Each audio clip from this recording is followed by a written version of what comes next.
Bonjour, Éric Constantin. Vous Bonjour, êtes directeur de l'agence Île-de-France de la Fondation Abbé Pierre. c'est bien D'abord, ça. merci d'avoir bien voulu accepter cette audition parce que c'est important voilà, pour nous de pouvoir aborder la problématique du logement en cette période de reconfinement. Moi, personnellement, j'ai été très choquée que dans l'allocution du président de la République, également du Premier ministre, la problématique du logement était totalement occultée, alors qu'il me semble qu'il y a énormément de problématiques. Donc, on va essayer dans cette audition, on aimerait bien en fait vous poser pas mal de questions et aborder notamment trois volets. La problématique des sans-abri et donc de l'hébergement d'urgence en cette période de confinement, ceux qui sont condamnés à dormir à la rue. La problématique aussi du mal logement, ceux qui sont confinés chez eux mais dans des conditions indignes. Et puis la problématique aussi des impayés de loyer, parce qu'on sait que la crise sociale est terrible. Hein, on a 1 million de pauvres en plus, on atteint 10 millions de pauvres, et que ça se traduit par une grave problématique d'impayés de loyer. Et en même temps, plus globalement, si on arrive dans le temps imparti, à aborder finalement la crise du logement, la problématique de la construction du logement et la construction du logement social qui est particulièrement tendue sur la région Île-de-France où il y a non seulement une problématique de rareté et puis aussi de spéculation. Et c'était pour nous important de pouvoir auditionner la Fondation Abbé Pierre parce que bien chaque année, nous apprenons beaucoup du rapport annuel que vous faites en janvier et votre travail au quotidien fait que vous êtes, voilà, c'est votre mission d'être en soutien aux sans-abri et aux mal logés et à l'ensemble des problématiques du logement. Et donc, voilà, on vous remercie vraiment de pouvoir nous apporter votre éclairage du point de vue de la Fondation Abbé Pierre sur la situation Île-de-France, mais aussi évidemment les problématiques qui sont liées aussi à la politique gouvernementale, quoi. Donc, pour commencer cette audition, je voudrais, comme première question, vous lancer sur votre regard sur la problématique des sans-abri. Je sais qu'en ce moment encore, par exemple, le 31 octobre dernier, on avait 1000 à 1200 personnes par jour, dont 900 à 800 familles avec enfants qui appelaient le 115, hein, donc le SAMU social, et n'avaient pas de solution d'hébergement pour la nuit. Quelle est la situation, les échos que vous avez à ce niveau-là? Déjà, merci pour cette invitation et cet échange. Alors, rapidement, rentrer dans le cœur du sujet, sur cette question des personnes qui sont sans abri. Oui, les chiffres parlent d'eux-mêmes. Hein. Aujourd'hui, c'est 3000 personnes enfin 3000 appelants qui n'ont plus en tout cas de solution tous les soirs quand ils appellent le 115 au niveau national. Difficile d'avoir des chiffres exacts, mais on sait que plus de la moitié sont sur l'Île-de-France, avec naturellement une forte tension sur Paris et aussi la Seine-Saint-Denis. Mais tous les départements aujourd'hui vous sont touchés et tous font remonter effectivement ce qu'on appelle des demandes non pourvues, donc des personnes qui appellent et qui n'ont pas de proposition. On parle bien des personnes qui appellent et les chiffres, effectivement, les statistiques, ça aussi remonte. Il y a aujourd'hui une zone qui n'est pas couverte et on n'a aucune visibilité sur ces personnes qui n'appellent plus. Et par exemple, quand la ville de Paris fait sa nuit de la solidarité, elle interroge les personnes sans abri. Et je rappelle qu'au mois de février l'année dernière, il y avait 3600 personnes qui avaient été rencontrées lors de cette nuit. Et la majorité disent qu'elles ne font même plus appel au 115. Donc on voit qu'aujourd'hui, on peut effectivement parler de chiffres, mais derrière, il y a des réalités encore plus énormes sur un nombre impressionnant de personnes qui sont aujourd'hui sans abri. Donc toujours relativiser, effectivement, quand on parle de chiffres, se dire que bon voilà, ça donne un indicateur. En tout cas, il y a des personnes aujourd'hui qui n'ont pas. La situation est plus grave que cela.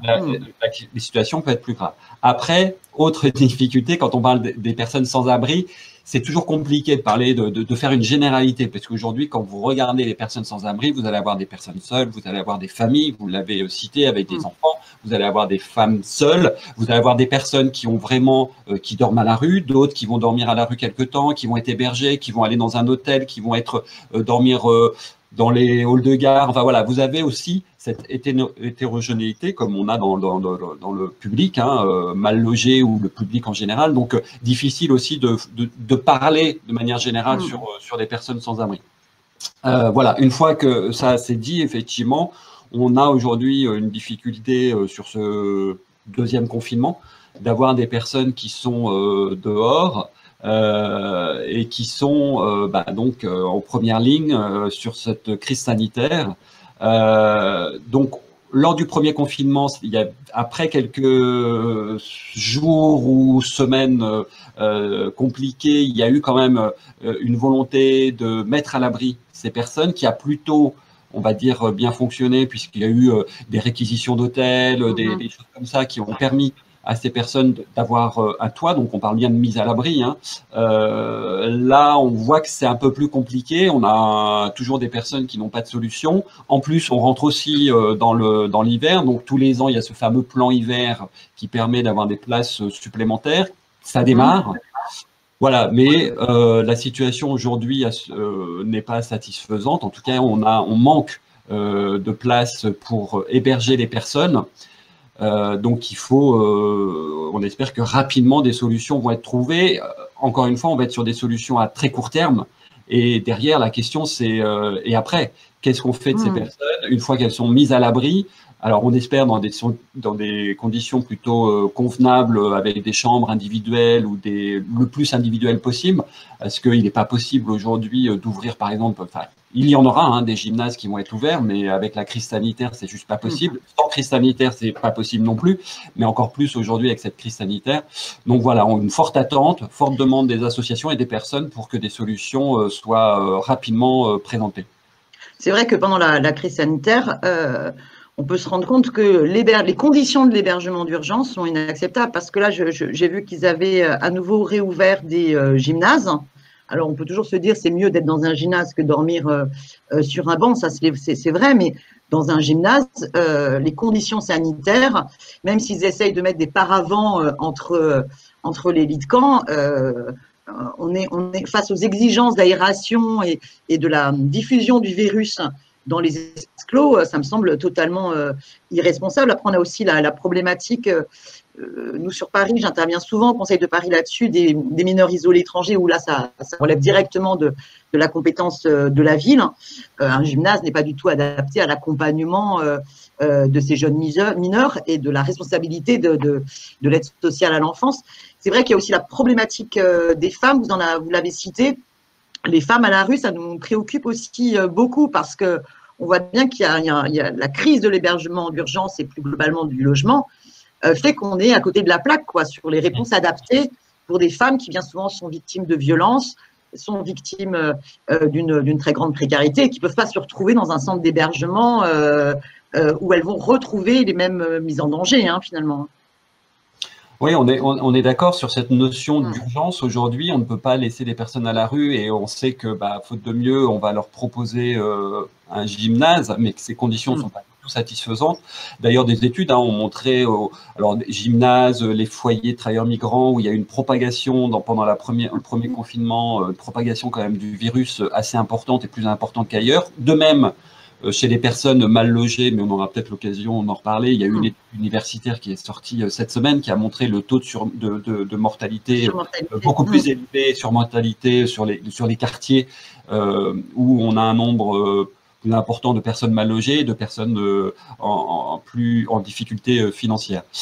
Mais tout ça pour dire aussi que face à qu'est-ce que doit nous apprendre cette urgence, enfin cette crise sanitaire nous apprend aussi qu'il faut qu'on puisse réagir à l'urgence. On a eu aussi un peu ce discours quand des milliers de personnes, des exilés sont arrivés sur le territoire français, où on s'est retrouvé aussi à devoir gérer ce qu'on a appelé un peu une urgence, mais en fait on est toujours, notre regard c'est qu'on est toujours non préparé. Oui, il n'y a jamais aucune anticipation. Et à chaque fois, on parle, oui, c'est une crise, mais en fin de compte, cette crise, on voit bien qu'elle dénote quand même un problème aujourd'hui structurel. Qui a ses racines depuis plus longtemps dans la politique du logement, politique de l'habitat, où aujourd'hui, on n'a pas produit assez de logements. De fait, on a depuis des années proposé aux personnes qui pouvaient rentrer dans du logement plutôt d'être hébergées. Et donc, elles sont rentrées dans un cercle vicieux où elles sont rentrées dans ce système d'hébergement. De fait, elles ont du mal à en sortir et les personnes qui pourraient prétendre à un hébergement ne peuvent plus en rentrer. Donc, on est comme ça. On a fait de l'hébergement à du logement par défaut et on arrive aujourd'hui dans cette situation quand on aurait besoin justement de cet hébergement, et on n'a plus les places nécessaires et on réclame toujours plus de places. L'État va dire, et il a sûrement raison, qu'il a ouvert plus de places, mais aujourd'hui, ces places ne sont pas suffisantes puisqu'il y a toujours des personnes aujourd'hui qui sont sans logement, des personnes qui sont hébergées chez des tiers, parce que ce qu'il faut quand même savoir, c'est que la solidarité aujourd'hui familiale, sociale, joue énormément dans l'hébergement des personnes qui sont sans domicile, voire autant que les services de l'État, hein. Pour un chiffre, avant crise sanitaire, vous aviez l'État, les services de l'État, toute résidence, foyer, tout confondu, c'est à peu près 157 000 personnes en Île-de-France qui sont hébergées dans des structures où il y a un financement État, et vous avez 145 000 personnes hébergées chez des tiers. Donc, à 10 000 près, vous avez autant de personnes dans les structures hébergement financées par État que des personnes hébergées chez des tiers. Donc, on voit bien que si cette solidarité n'existait pas, on serait avec 2 fois plus de personnes qui demanderaient des hébergements, alors que déjà, on est saturé. Donc, aujourd'hui, il faut se préparer, il faut agir sur produire du logement, redonner sa place à l'hébergement et ne pas en faire un logement par défaut. Et ça fait des années qu'on est plusieurs à le dire, et à chaque fois on nous dit oui, mais en attendant, et on n'arrive pas à sortir de cette logique-là. Et puis quand la crise sanitaire, peut-être, on espère très bientôt, va se passer, on va revenir, enfin, les risques, c'est qu'on revienne effectivement à oublier qu'il faut vraiment produire du logement parce qu'à la prochaine, effectivement, alors déjà pour répondre à tout le retard qu'on a pris, et puis à la prochaine crise, qu'elle soit sanitaire ou autre, on va se retrouver dans la même situation en disant « Ah là là, on manque d'hébergement ». Ouais, donc là, en urgence, on pourrait dire qu'il devrait au moins réquisitionner les hôtels vides, ce qui permettrait de pouvoir loger toutes les personnes sans abri. Mais il ne faut pas revenir au monde d'avant et avoir enfin une planification en matière de logement. Logement d'abord, mais on reviendra tout à l'heure, hein, pour empêcher justement d'être toujours dans ces 36 000 sas de précarité d'hébergement d'urgence. Et c'est vraiment important. Moi, je voyais, j'avais été frappée, hein, par le collectif Morts de la rue a comptabilisé 659 personnes mortes dans la rue en 2019, donc hors crise Covid, et on sait que le nombre de personnes qui comptabilisent sont aussi bien inférieurs aux chiffres réels. Néanmoins, on a aussi la problématique, les personnes qui sont en logement sont aussi très nombreuses à subir le mal logement, que ce soit la surpopulation dans les logements, que ce soit les logements insalubres. Est-ce que vous pouvez nous dire un petit peu ce que les échos, les remontées que vous avez sur l'Île-de-France sur ces problématiques du mal logement? Alors, les remontées sont nombreuses, puisqu'au niveau francilien, la Fondation, on a un lieu d'accueil qui s'appelle l'Espace Solidarité Habitat, qui est un lieu d'accueil dans lequel je suis actuellement, puisqu'on est ouvert aux personnes mal logées. Donc, on est dans le 20e et on reçoit des personnes en situation d'expulsion, en habitat indigne, menacées d'être mises dehors par des bailleurs indélicats. Et on essaye, à travers le droit, de faire en sorte de résoudre la situation de la personne. Donc, on a ce lieu direct, en prise directe avec des équipes bénévoles et salariés qui vont accompagner les personnes. Et on a aussi, puisque le rôle de la Fondation à travers l'argent des donateurs, c'est aussi de permettre à des associations de mener des actions de lutte contre les exclusions et contre le mal logement. Donc, on finance aussi à peu près 150 à 200 projets associatifs en Île-de-France tous les ans, et parmi lesquels, vous savez, grâce à cette action, on a aussi des remontées sur le territoire parisien, mais aussi francilien. Donc, avec qu'est-ce qu'on a? On a aujourd'hui des personnes qui sont dans vous l'avez très bien dit, dans des logements trop petits. Hier, par exemple, on a reçu voilà, pour donner juste un exemple, parce que c'est celui que j'ai en tête et c'est tout récent. Donc hier, cette jeune femme de 29 ans qui vient nous voir puisqu'elle vit dans un logement de 11 mètres carrés, mais avec sa mère de 70 ans. Et ça fait 10 ans qu'elles sont dans ce logement. Madame, sa mère est au minimum vieillesse, elle est au chômage, donc ils ont très peu de ressources, un loyer de 300 €, donc effectivement on pourrait se dire, mais voilà, mais c'est 11 mètres carrés pour 2 personnes, avec quand même une jeune fille qui a bientôt 30 ans et qui vit encore avec sa mère de 70 ans. Et elles ont fait leur demande de logement, elles sont prioritaires au titre… Enfin non, elles ne sont pas prioritaires parce que justement, elles ne remplissent pas les critères de priorité pour le droit au logement.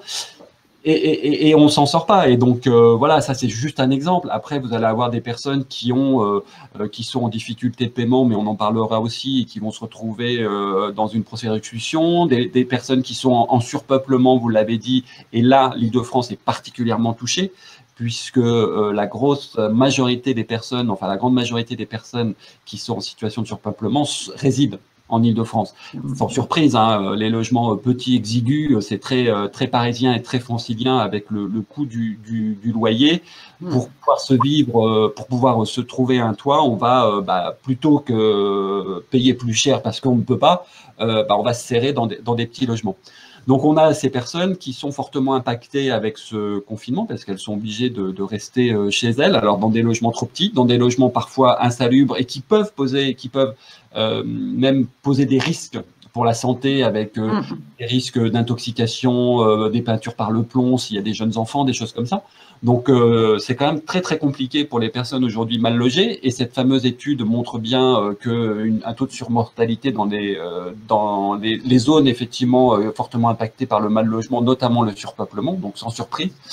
Donc, on a aujourd'hui une difficulté plus supplémentaire pour ces personnes qui avant pouvaient sortir, alors voilà, et là c'est plus compliqué, même si elles respectent quand même, et ça c'est important de le dire, hein, nous, là, au téléphone, où on arrive, pendant le premier confinement, on utilisait plutôt le contact par téléphone, là on arrive encore à avoir des contacts, de recevoir les personnes, parce que aussi sur ce deuxième confinement, il y a une chose qui est nouvelle, c'est qu'il n'y a pas de trêve judiciaire. Donc là, les audiences au tribunal continuent.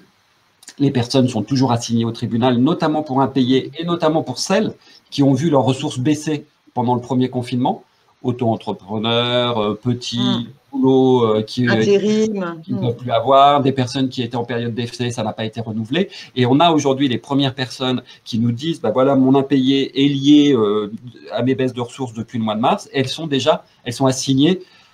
Un peu, voilà, ce cynisme, elles sont assignées pendant ce deuxième confinement et elles pourraient se voir ordonner de partir après. Alors là, on est rentré dans la trêve hivernale depuis dimanche, mais voilà, elles pourraient se voir après cette trêve hivernale ordonner. Les forces de l'ordre pourraient venir pour les expulser si on n'arrive pas à trouver une solution d'ici là. C'est là où on voit vraiment tout le cercle vicieux. On subit un mal logement. Il y a donc une faute et une responsabilité des pouvoirs publics dans la mauvaise gestion et le refus d'engager les constructions et de répondre à la demande de logement. Et les personnes se retrouvent dans des situations d'impayés et c'est elles qui se retrouvent acculées et traînées dans les tribunaux, quoi. C'est vraiment la criminalisation de la misère, quoi, au lieu d'être dans un rapport qui devrait être inversé. Moi, sur la question du mal logement, je suis aussi frappée parce que souvent on pense que la problématique du mal logement est surtout liée aux bailleurs privés. Ce qui est vrai, hein, il y a énormément de mal logement dans le parc de logements privés, vu la tension et la difficulté d'accéder au logement social, mais il y a aussi des problématiques de mal logement dans le logement social. Hein. En ce moment, on était juste avant le confinement, on accompagnait les habitants du quartier Piton du Vernois, qui est derrière la porte de Bagnolet, qui est enfermé entre le périphérique, l'autoroute et le boulevard extérieur avec des problématiques de pollution. On est sur une cité qui va bénéficier d'un grand projet de renouvellement urbain, mais qui a pris beaucoup de retard. Et en attendant, ils sont envahis par les rats, les souris, les punaises de lit, les cafards. Et on sent un abandon du bailleur qui ne veut pas faire les travaux et le même entretien, puisqu'il y a ce projet dans 1 an, dans 2 ans, de destruction, reconstruction d'une partie des bâtiments. Et c'est vrai que il y a une nécessité d'encourager aussi l'auto-organisation des citoyens, des locataires, de se battre pour défendre leurs droits, parce que être confiné avec les rats, les souris, les cafards et les punaises de lit, c'est juste un cauchemar. Et je pense que ça arriverait dans un bâtiment, dans un quartier chic. Le problème serait, à mon avis, résolu bien plus tôt. Est-ce que vous avez aussi pas mal de retours comme ça, y compris dans le logement social, de problématiques de mal logement, quoi? Alors la première oui.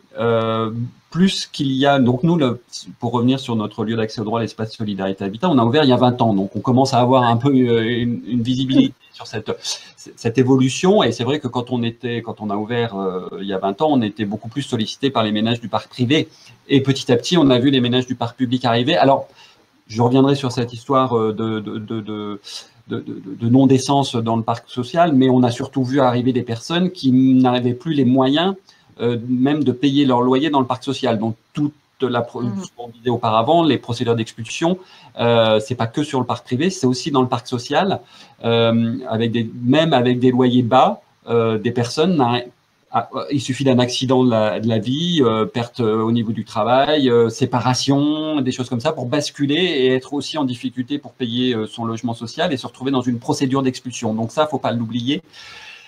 Après, vous avez raison, on a aussi des personnes, parce que le logement social, ça date, ça a déjà quelques dizaines d'années pour certains logements qui ont été construits dans des périodes parfois où on ne se posait pas la question aussi, par exemple, est-ce qu'on a de bien isoler son logement, des choses comme ça. Donc, on va retrouver des passoires thermiques, beaucoup de passoires thermiques dans le logement social, avec là peut-être des travaux qui vont, avec des travaux qui peuvent être faits naturellement. Mais on a, oui, cette difficulté quand on est aujourd'hui dans un parc social qui s'est dégradé, qui va être peut-être démoli, détruit, et donc qui est moins entretenu. On va avoir une difficulté à faire jouer le droit, notamment faire venir les services d'hygiène dans le parc social. C'est très compliqué. Voilà, les services d'hygiène, par exemple, de la ville de Paris, vont pas prendre un arrêté, enfin c'est très rare, de prendre un arrêté d'insalubrité ou de péril sur un bâtiment qui appartient à un office public ou un bailleur social. Voilà, et donc, alors que dans le parc privé, on va pouvoir entamer des démarches, faire venir des inspecteurs de salubrité on va leur rappeler leurs obligations de proposer des logements décents, etc. Donc, on a cette difficulté sur le parc social pour un certain, alors c'est pas la majorité, mais sur ce parc qui vieillit, et qui peut présenter des problèmes aujourd'hui qui s'apparentent à des problèmes de non-décence qu'on peut retrouver dans le parc privé. Sur la question des nuisibles, moi je poursuis une bataille parce que la ville avait des services de laboratoire, des services d'hygiène interne, notamment sur la question des cafards, des punaises de lit, ce genre de choses essentielles, et qu'elle a hélas laissé péricliter, externaliser et privatiser. Et je pense qu'il y a vraiment besoin de recréer un service public municipal sur ces questions-là, de punaises de lit, de cafards, parce qu'on voit bien que ça coûte très cher quand on passe par les entreprises privées. Il y a une nécessité de moderniser les outils pour éradiquer ces nuisibles, parce que ça pourrit la vie des gens. Hein. Je veux dire, les gens qui sont victimes d'infections de punaises de lit, c'est notamment des problématiques de santé, mais c'est aussi des problèmes de santé mentale, hein, parce que ça rend dingue d'avoir ce problème-là. Je pense aussi vraiment qu'il y a de quoi renforcer le soutien. Il doit y avoir un travail vis-à-vis des associations de locataires et l'ensemble des structures comme la vôtre qui accompagnent les locataires qui se battent pour leurs droits, parce que je pense que c'est vraiment parce qu'il y a des rapports de force et des auto-organisations de locataires qu'on arrive aussi à faire bousculer les grosses machines qui, à un moment donné, peuvent avoir leur propre logique bureaucratique. Sur cette question du mal-logement, dans le parc privé comme dans le parc social, ça semble être une bataille à poursuivre. Et dernière petite fenêtre, d'ailleurs, sur la question des travaux et des réhabilitations, il y a aussi toute une bataille démocratique à poursuivre, parce que les associations de locataires ne sont pas toujours suffisamment associées au calendrier des travaux, au choix des travaux, à ce qui va être fait, alors que dans le cadre du plan climat, il y a des moyens qui sont débloqués, mais en même temps, comme on est toujours sur cette crise de tension du logement, on fait souvent les travaux en site occupé, ce qui crée beaucoup d'angoisse. Moi, j'ai accompagné les habitants, les associations de locataires du quartier Plaine, par exemple, dans le sud du 20e, très inquiets de travaux en site occupé. Les travaux devaient commencer, alors, avec en plus la question du confinement. Voilà, c'est vraiment pas simple. Autre aspect, la crise… Juste intervenir, parce que ce que vous dites est effectivement très important. Et à la Fondation, on est aussi beaucoup sur cette question, toute bête, mais on ne sait pas pourquoi, de prendre en compte la parole des personnes. Là, on a aujourd'hui une difficulté sur la politique du logement et sur la politique de l'habitat en général, puisque on peut être aussi sur des questions liées aux voyageurs, dites communauté des gens du voyage. Donc, on n'est pas stricto sensu sur un problème de logement. Plus généralement, sur la politique de l'habitat, les habitants sont absents. Alors, dans la rénovation, vous parliez d'associations, mais il y a les habitants eux-mêmes. Comment aujourd'hui faire en sorte qu'on recueille cette parole et pas juste d'entendre, mais de faire que les habitants soient aussi actifs. Donc ça nécessite, ça se fait, hein, mais c'est compliqué.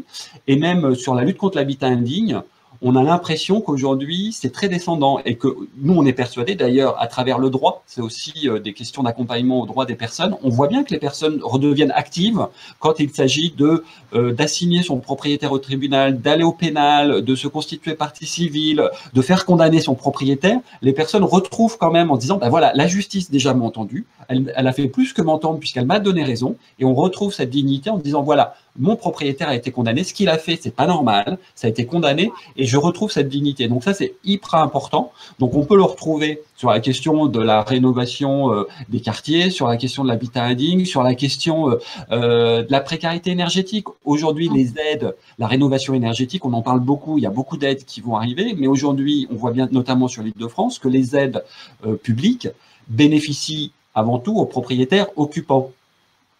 Certes, pourquoi pas, mais aujourd'hui on a une difficulté, en tout cas on a ce constat en Île-de-France que ceux qui ont froid dans leur logement, c'est majoritairement des locataires. Qu'est-ce qu'on fait aujourd'hui pour les locataires qui ont froid, puisque les propriétaires bailleurs ne se saisissent pas des aides, en tout cas ne demandent pas les aides pour rénover leur logement, puisqu'ils n'y habitent pas en gros.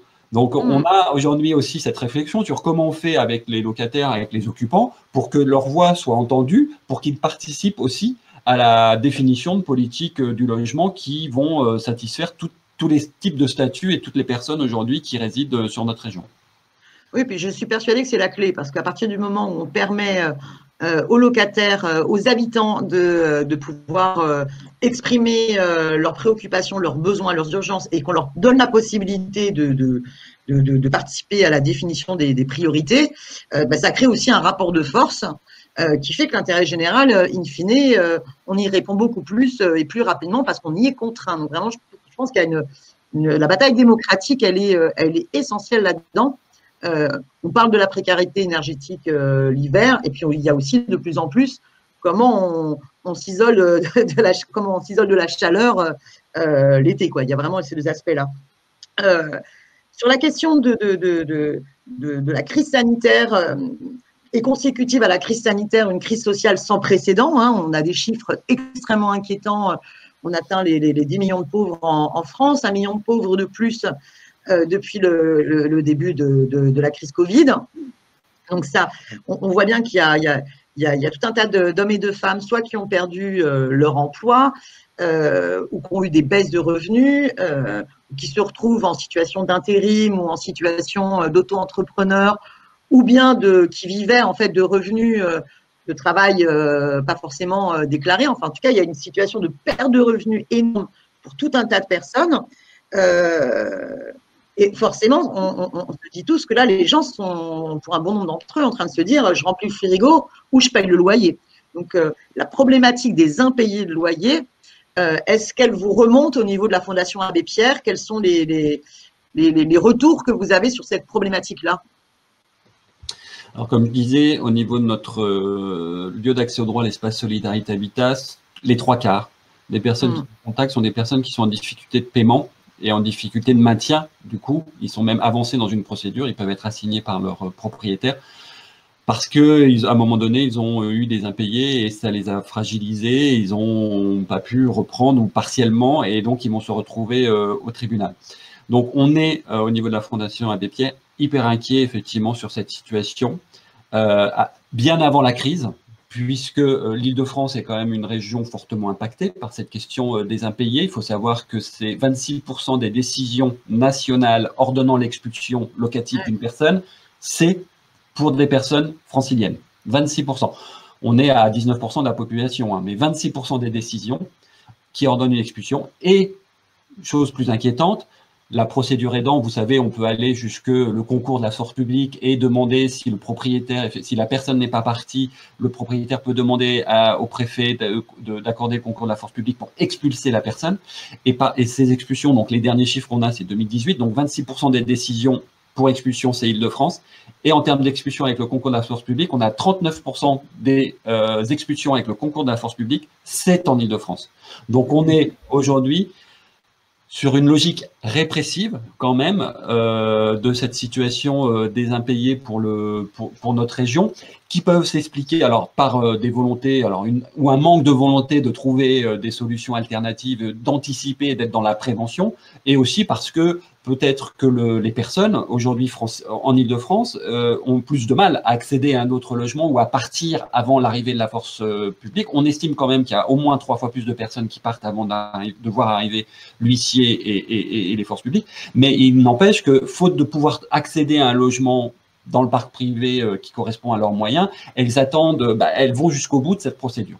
Donc oui, les impayés, même avant la crise, c'était un sujet central pour la Fondation en Île-de-France, et puis ça l'est devenu encore plus avec ce confinement, puisque comme je disais au début de cet échange, on a vu arriver des personnes qu'on ne voyait pas et qui, du fait du confinement, ont eu des baisses de ressources et se sont retrouvées pour la première fois en situation d'impayés, et donc sont aujourd'hui assignés au tribunal pour effectivement, sans pouvoir aujourd'hui retrouver des ressources suffisantes pour commencer à reprendre le paiement du loyer ou à stopper la dette locative. Une des propositions qu'on avait faites, mais qui n'a toujours pas été reprise par le gouvernement au niveau national, c'est aussi d'avoir ce fameux fonds d'indemnisation pour pouvoir venir en aide déjà aux locataires qui sont en situation d'impayés. Alors, il y a des dispositifs qui existent comme les fonds Solidarité Logement, mais qui ne sont pas suffisants. Et puis, vous avez aussi ces fonds, si la personne n'est pas expulsée, naturellement, le propriétaire, pour ne pas être lésé, peut demander une compensation à travers un fonds d'indemnisation qui, aujourd'hui, est plutôt à la baisse au niveau national et au niveau régional. Et donc, aussi, il faut ce fonds pour que les propriétaires s'y retrouvent, effectivement, parce qu'il n'est pas question de dire le propriétaire n'a pas à avoir de loyer. Donc voilà, il y a ces deux questions qui ne sont pas aujourd'hui, qui n'ont pas été retenues au niveau national. Donc on est très inquiet, d'autant plus que les expulsions, donc je vous dis, on a beau être rentré depuis 2 jours dans la trêve hivernale, mais les audiences continuent. Donc qu'est-ce qui va se passer à la sortie au printemps? Là, c'est une grosse difficulté. Il y avait cette année quand même une particularité. En plus, la trêve a été très courte. Elle a été prolongée avec l'urgence sanitaire jusqu'au mois de juillet, jusqu'au 11 juillet, il me semble. Nous, on a vu dès la levée de la trêve, les premières expulsions arriver. On a eu un espoir avec 2 circulaires qui sont sorties. La première début juillet, alors par le ministre de Normandie, qui donner pour instruction au préfet d'examiner tout concours de la force publique. Pour le logement. Voilà, où il fallait pas donner le concours de la force publique s'il n'y avait pas de solution de logement. Cette circulaire a été reprise par la nouvelle ministre Emmanuelle Wargon, qui l'a un peu édulcoré, puisque maintenant on dit pas d'expulsion sans solution de logement ou d'hébergement, alors qu'au départ on était quand même sur une proposition de logement, mais peu importe, pas d'expulsion sèche.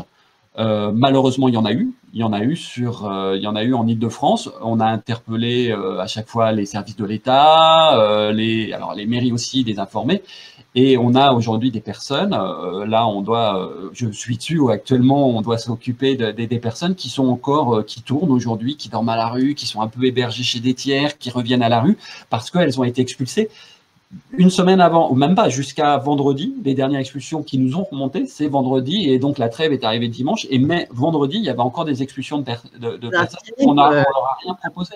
Et des personnes qui étaient dans une situation avec des impayés, mais ou alors il y a eu des congés aussi, faut pas oublier, alors c'est pas la majorité, mais on a aussi des personnes qui se retrouvent dehors parce que le propriétaire a donné congé, ce congé était validé, et donc même sans impayé, on peut se retrouver dehors, et sans solution d'hébergement, alors qu'il y avait quand même 2 circulaires qui réaffirmaient ce principe qu'on ne pouvait pas expulser sans solution de logement ou à minima d'hébergement.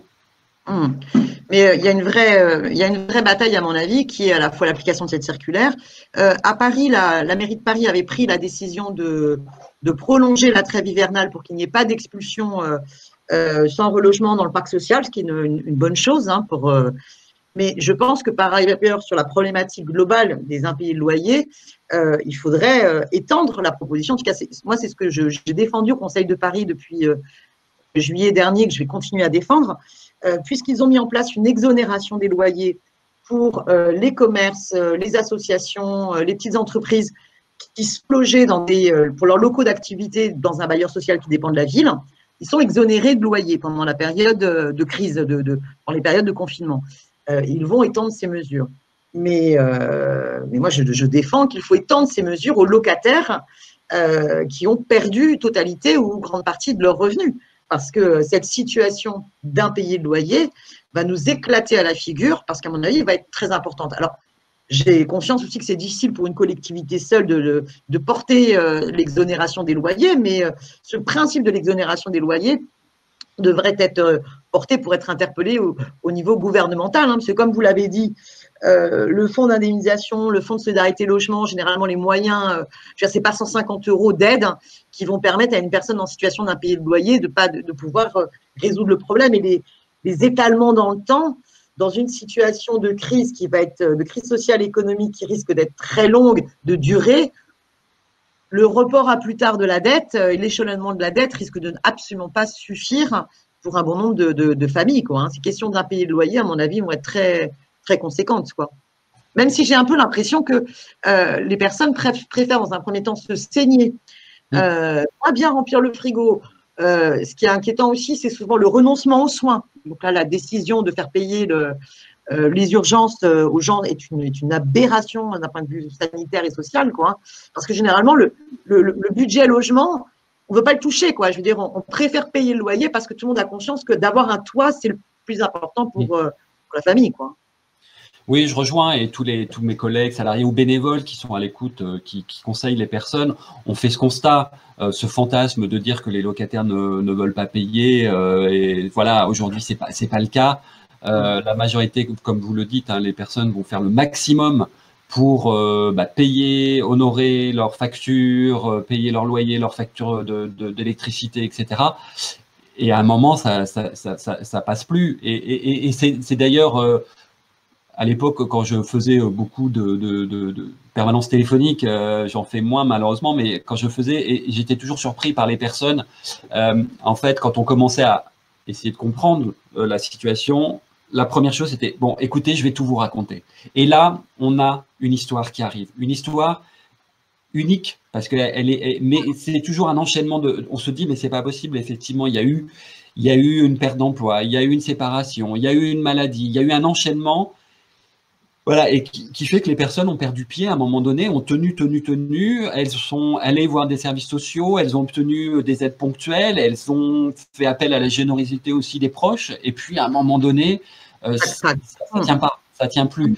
Et cette histoire, elle est, voilà, et c'était toujours, on se dit, bah ouais, ça va très vite aussi, ça peut arriver à tout le monde, parce que cet enchaînement, on se dit, mais c'est pas possible, et en fait, quand on l'entend une fois, 2 fois, 10 fois, dans la semaine, on se dit, bah voilà, il y a quand même aujourd'hui un problème aussi de cette protection, de ces filets de protection qui laissent quand même pas mal de gens sur le carreau.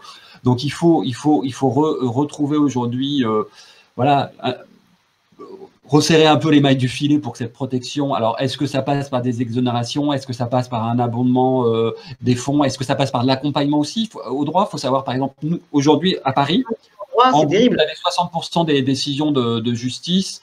Alors, c'est des chiffres qui datent de 3-4 ans, mais 60% des décisions de justice qui ordonnaient une expulsion, donc 40% où vous aviez une maintien. Nous, dans notre lieu d'accès au droit, on arrive à 70% de maintien. Donc, on est bien au-delà de la moyenne parisienne.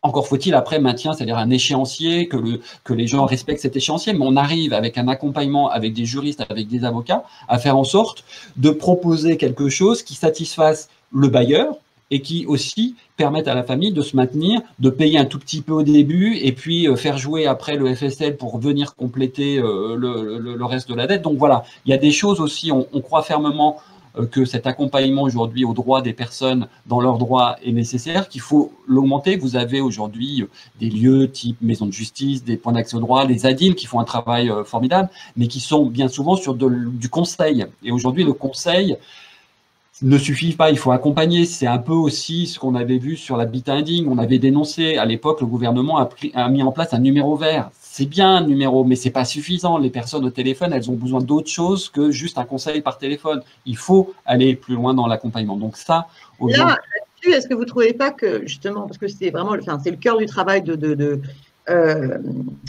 l'espace Solidarité Habitat, que d'accompagner justement les locataires dans toute leur démarche et pas simplement leur balancer un numéro de téléphone, quoi. C'est vraiment, et je sais que c'est beaucoup d'énergie et d'écoute et c'est super important.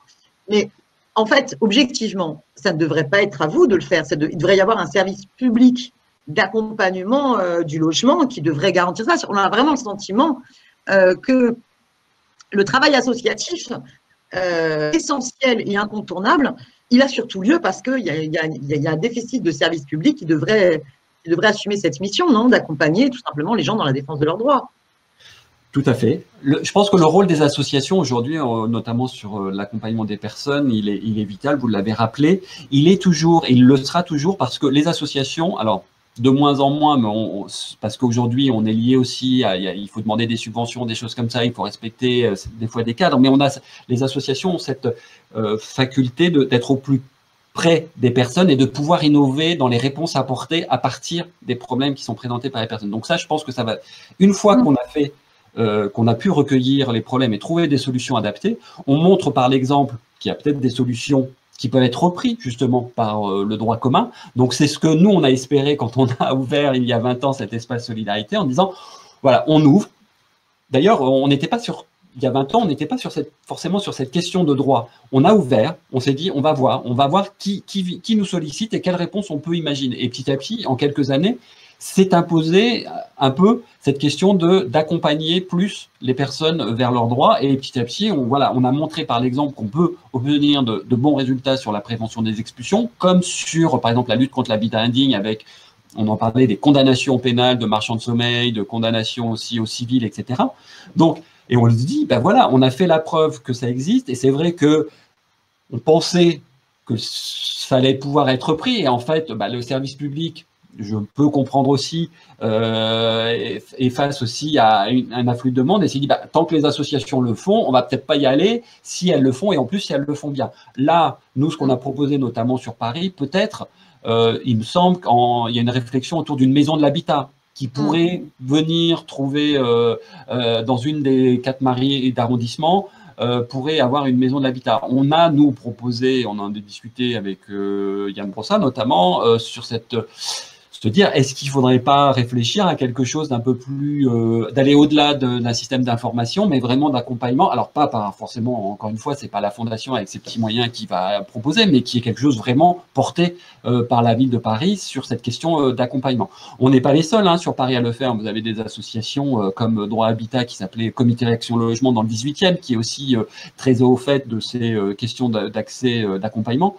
Voilà, donc en tout cas, on est plusieurs à avoir montré que ça porte des résultats pour la personne. Et ce qui est intéressant, c'est aussi, on répond à une problème individuel et en même temps, on trouve ça permet aussi, de manière plus globale, de faire bouger les lignes. Donc ça, c'est super important. C'est qu'on n'est pas juste dans une réponse individuelle, on peut être aussi dans une réponse collective à travers ce droit. Donc ça, on espère que si vous pouvez le porter au niveau parisien, on vous en remercie. Voilà, de se dire, la fondation ou d'autres ont fait la preuve que ça marche. Peut-être que on peut réfléchir pour certaines structures prennent le relais et amplifient aussi, parce que nous, on ne touche, voilà, on est là, mais ce qu'on voit, c'est une petite fenêtre par rapport à ce qu'il faudrait faire. Non, mais cette maison de l'habitat serait essentielle, mais c'est vrai que, je suis d'accord avec vous quand vous dites, même si on met en place une maison de l'habitat avec un vrai accompagnement des locataires sur leurs droits et dans leurs démarches, néanmoins, vos associations sont toujours essentielles parce que je pense qu'on a toujours besoin aussi de contre-pouvoir et d'avoir le regard. Et moi, je suis frappée justement lorsque chaque année, la Fondation Abbé Pierre convie moult citoyens, associations, élus locaux pour le rapport annuel de la Fondation Abbé Pierre, on voit bien que l'ensemble comment dire, des histoires singulières que vous avez accompagnées permettent aussi d'éclairer et de ne pas rester juste à des chiffres et à des statistiques, mais bien incarner humainement l'ensemble des problématiques, et vous permet aussi d'élaborer les interpellations du politique sur les politiques qui devraient être menées. Et j'en arrive à ma dernière question. On a pu voir que dans tout cet entretien que la crise de l'hébergement d'urgence est étroitement liée à la crise globale du logement. Vous défendez la question du logement d'abord, pour justement ne pas laisser les gens condamnés à un périple de précarité d'hébergement de la nuit pour le lendemain ou d'un dispositif vers un autre dispositif, mais qu'on soit dans une logique du logement d'abord, qui nécessite de construire bien plus de logements, que ce soit dans le parc privé, que ce soit dans le parc social. Là, la situation, on a l'impression que le retard s'accumule et que les politiques du gouvernement Macron ne changent pas de braquet du tout. Hein. Au contraire, sont toujours dans une logique libérale de la main invisible et on ne cherche pas à accompagner, mais plutôt à asphyxier les collectivités dans la capacité de construire le logement. Et puis, avec les mesures sur l'APL, on est plutôt en train de tuer les bailleurs sociaux plutôt que de leur permettre de se développer, non ? Alors, sur la question production de logement, je pense que tout est lié, et tout est lié, en tout cas, tout est fondé sur ce socle. Il faut absolument défendre, il faut produire. On peut imaginer tout ce qu'on veut sur de l'hébergement, sur des solutions intermédiaires, etc. Si on n'a pas le logement, on n'arrivera pas à sortir de cette crise. Alors, on a des objectifs aujourd'hui qui ont été définis et sur lesquels, alors il y a la loi SRU qui permet, toute commune doit pouvoir atteindre ses 25% de logements sociaux d'ici 2025. Mais quid de 2026? Il n'y a plus de loi SRU en 2026, donc il y a aussi une question aujourd'hui, qu'est-ce qu'on va faire en 2026? Par contre, sur l'Île-de-France, il y a quand même un schéma directeur aujourd'hui, le schéma directeur de la région Île-de-France, le SDRIF, qui avait défini des objectifs qui ne sont pas contraignants, mais en tout cas, ces objectifs ont été affichés en matière de logement, d'arriver en 2030 à 30% de logements sociaux parmi les résidences principales au niveau régional. Donc nous, cet objectif, il a été décliné, alors, on le reprend, et il a été décliné ensuite dans la programmation en se disant il faut au moins produire tous les ans 37 000 de logements sociaux à l'échelle de l'Île-de-France. Ça, c'est l'État, la région a validé à travers ces instances. Voilà. Sauf qu'on n'est pas à ce chiffre-là. L'année dernière, on était à moins de 30 000. Donc, on a, depuis les années 2010, où cet objectif pour les 20 ans à venir avait été défini, on a déjà beaucoup de retard. Donc, c'est quand même compliqué pour la suite. Mais il faut continuer. En plus, on est dans ce paradoxe où l'Île-de-France est quand même pas la plus mauvaise des régions en France en matière de production de logements, mais elle n'est pas à la hauteur des objectifs effectivement qu'on s'est définis pour inverser la crise. Donc, il faut produire du logement. Il faut produire du logement très social, c'est-à-dire que là, on ne va pas rentrer dans le détail. Oui, j'allais vous poser la question parce que pour moi, ça me tient beaucoup à cœur, c'est que pour que ceux qui regardent cette vidéo comprennent, il y a 3 catégories de logement social. Le PLAI, PLUS, pour faire court, vous reprenez si je déforme, mais on va dire que c'est le vrai logement social, c'est-à-dire c'est des petits loyers et c'est des critères d'attribution pour des personnes avec des petits revenus. Et puis on a aussi le logement PLS, qui est une autre catégorie de logement social. Mais moi, je donne toujours cet exemple-là pour que les gens comprennent. Une famille avec 2 enfants, le plafond de ressources, c'est-à-dire qu'il faut qu'il soit en dessous d'un plafond de ressources pour le PLS, qui est quand même de 6 000 € par mois pour 2 personnes avec 2 enfants. Donc, c'est quand même des bons revenus, quoi. Et donc, le problème que moi, je dénonce à chaque fois sur Paris, c'est qu'il y a une vraie politique volontariste de la ville de Paris en faveur du logement social, hein, il faut la reconnaître. Mais comme il réserve 30% de logements sociaux produits chaque année à des logements en catégorie PLS, ben, finalement, leur politique est une politique qui discrimine les publics prioritaires pour le logement social qui ont des faibles revenus. Et ça, c'est un vrai problème parce que on avait 35% d'ouvriers employés en 2001 sur la capitale. Il y a eu une disparition du logement social de fait, c'est-à-dire des bas loyers dans le parc privé, avec la spéculation qui a explosé. Et résultat, les derniers chiffres de l'INSEE, qui sont quand même un peu anciens, qui datent de 2015, montraient qu'il n'y avait plus que 25% d'ouvriers employés.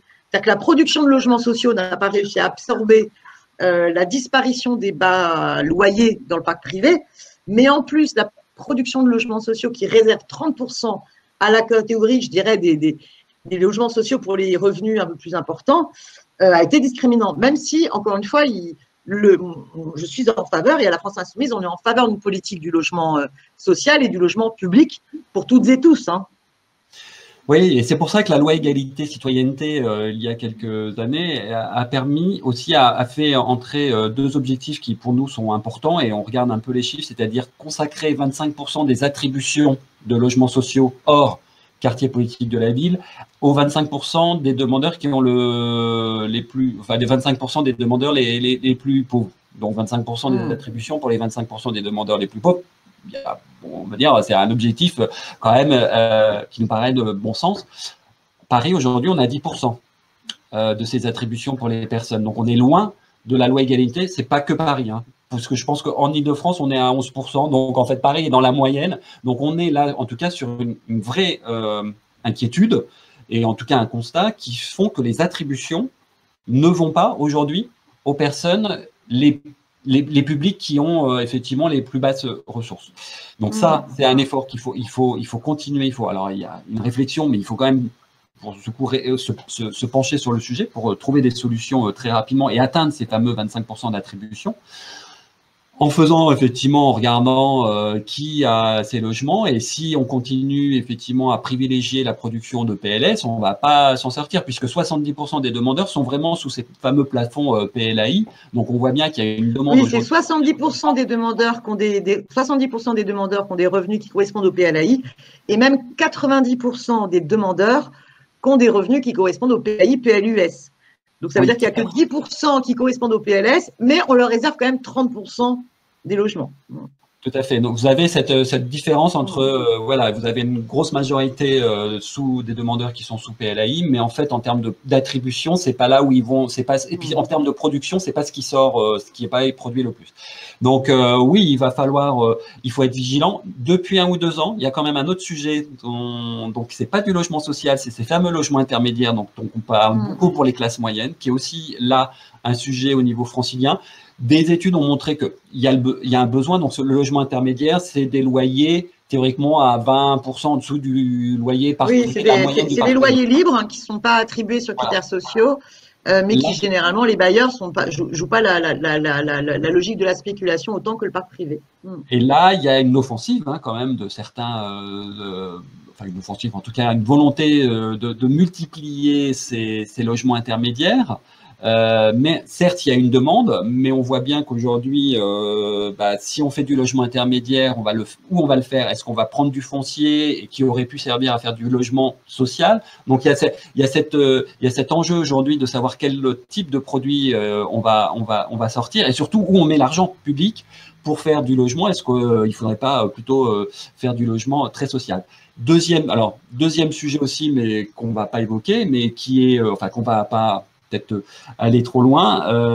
On voit bien que depuis 1 ou 2 ans, il y a cette demande aussi qui émerge de moins densifier la ville réelle. Qu'est-ce qu'on fait? Alors, au niveau de la fondation, on se dit, OK, et si on densifie moins, on a quand même 50 à 60 000 nouveaux habitants chaque année en Ile-de-France, où on les met? Plus tous ceux dont on vient de parler, qui sont mal logés, qui sont hébergés chez des tiers. Donc, difficile aussi, comment moins densifier et quand même répondre à la situation et à l'enjeu de produire de logements pour les nouveaux arrivants et surtout pour ceux qui attendent. C'est vrai que là-dessus, nous, on a une position qui est de dire l'hyperdensification alors pas simplement de la ville, mais généralement des cœurs métropoles, parce que c'est ça la problématique. Je veux dire, il y a un problème de surdensification à Paris, qui est la ville dense, la plus dense d'Europe, même presque du monde. C'est pas du tout la même problématique dans plein d'autres villes en ce moment. C'est plutôt les problématiques des métropoles qui attirent. Et c'est vrai que ces problèmes d'hyperdensification, si on bétonne la moindre parcelle pour répondre à la question du logement, on se retrouve confronté avec les îlots de chaleur. Donc, c'est incompatible avec les enjeux climatiques. Et c'est vrai que ça peut paraître contradictoire et de se dire, tiens, la question sociale est en contradiction avec la question écologique. En même temps, on remarque qu'il y a 100 000 logements vacants, qu'il y a énormément de bureaux vides. Et donc, plutôt que de construire la moindre parcelle, la question de la réquisition des logements vides et de la préemption par la ville du parc privé pour le transformer en logement social pourrait permettre de faire en sorte que Paris arrête de se gentrifier, arrête de chasser ces classes populaires loin dans le 93 ou loin dans l'étalement urbain du 77. Et c'est vrai que nous, on va continuer à interpeller la ville de Paris là-dessus, c'est-à-dire qu'il y a un discours qui pour nous a toujours été important, qui est de dire qu'il y a un aménagement du territoire qui doit permettre de réduire les distances domicile-travail. Voilà, si vous travaillez à Paris et qu'en fait vous êtes obligé de vous taper 1h30 à 2 heures de transport par jour pour aller au boulot, d'abord c'est une vie très désagréable, donc c'est une souffrance, c'est un épuisement, et puis de toute façon c'est un problème écologique. Le problème de la pollution par la voiture, c'est pas simplement un problème de logistique de transport, c'est aussi où les gens vivent et où ils travaillent. S'ils travaillaient à un quart d'heure de là où ils vivent, la problématique ne serait pas du tout la même. Donc, c'est comment est-ce qu'on fait en sorte que ceux qui bossent dans Paris, qui font vivre Paris, puissent vivre dans Paris. Ce qu'on a bien vu pendant le confinement précédent, qui était vraiment total sur l'activité professionnelle, les métiers incontournables, ceux qui venaient les assumer, les premiers de corvée, ils habitaient dans le 93 ou dans le 95, pas sur Paris. Donc, la question pour nous, la question de la réquisition des logements vides, la préemption, peut être aussi en partie une réponse à cette contradiction apparente entre produire du logement et en même temps de pas bétonner trop la ville, quoi. Oui, je pense qu'il faut. Alors, il faut faire feu de tout bois, et vous avez raison. Il faut regarder qu'est-ce qu'on peut récupérer, parce qu'on fait aussi beaucoup. Même le logement social, c'est très peu ex nihilo. Beaucoup maintenant, c'est sur des achats d'immeubles et on va transformer pour faire du logement social. Donc, mais il faut regarder les chiffres. Comment est-ce qu'on va arriver à effectivement ces fameux 37 000 logements sociaux en Île-de-France production annuelle? Est-ce qu'on va arriver à 30% de logements sociaux en 2030 si effectivement on arrive à réquisitionner, transformer les bureaux? Voilà, je suis pas sûr que ces options suffisent. Pour l'instant, l'option de la réquisition n'a jamais été assumée. Politiquement, ils n'ont jamais assumé, aucune collectivité francilienne ces 10 dernières années n'a assumé la question de la réquisition. Or, on a aussi un Paris qui se dépeuple du fait de la spéculation, et les logiques spéculatives sur le foncier à Paris fait que vous avez des multipropriétaires qui préfèrent garder leurs immeubles vides plutôt que d'assumer de faire une politique de logement. On a déjà fait presque, je crois, 40 ou 50 minutes, alors qu'on s'était dit, allez, on va parler de cela en 20 minutes, mais parce que c'est passionnant. Éric Constantin, est-ce qu'il y a des choses que vous voulez rajouter avant qu'on conclue cette audition vraiment que je trouve passionnante? Non, je vous remercie pour cet échange, et voilà, et avec plaisir pour renouveler ces échanges. Vous aviez parlé du rapport national de la Fondation Abbé Pierre, donc cette année il sortira, et je crois que le sujet aura un lien avec la crise sanitaire, le sujet principal. On verra la forme qu'il prendra, parce qu'il ne sera pas la même forme naturellement que l'année précédente.